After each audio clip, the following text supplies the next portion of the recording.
Mga kasapi ng pamilya. Mga kasapi ng pamilya.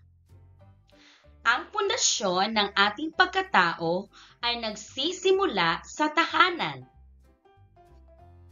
Ano ang pamilya? Ang pamilya ay isang pangkat ng mga taong magkakadugo, may ugnayang legal o emosyonal na naninirahan o nagsasama.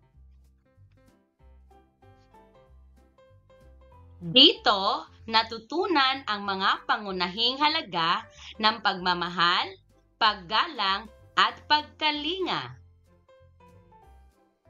Narito ang mga kasapi ng pamilya. Ang unang kasapi ng pamilya ay ang ama. Ang ama ang haligi ng tahanan. Kadalasang tagapagtaguyod at nagbibigay ng pangangailangan ng pamilya. Ang susunod na kasapi ng pamilya ay ang ina. Ang ina ang ilaw ng tahanan. Siyang nagpapakita ng pagmamahal at nag-aalaga sa mga anak. Ang susunod na kasapi ng pamilya ay ang anak.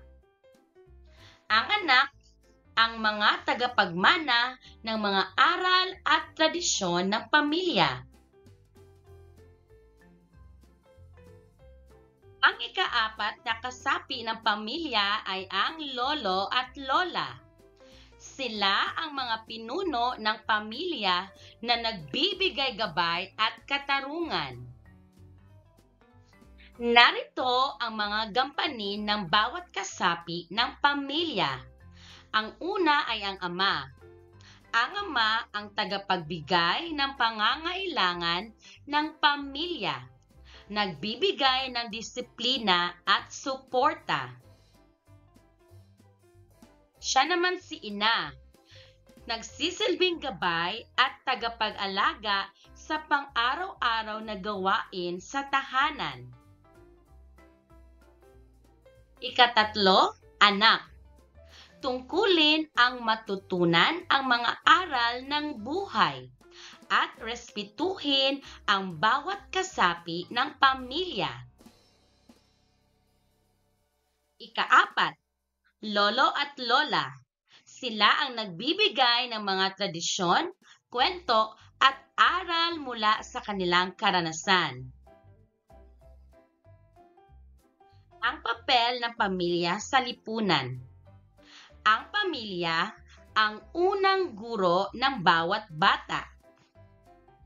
Tumutulong sa pagpapanatili ng kultura, tradisyon at moralidad sa loob ng komunidad.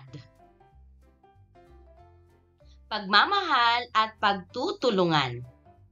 Pagmamahal, pinagbubuklod ang bawat kasapi upang magkaisa.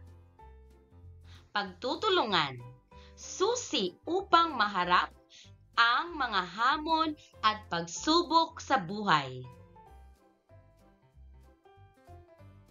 Sa bawat pamilya, naroon ang pagmamahal, pagtutulungan at respeto.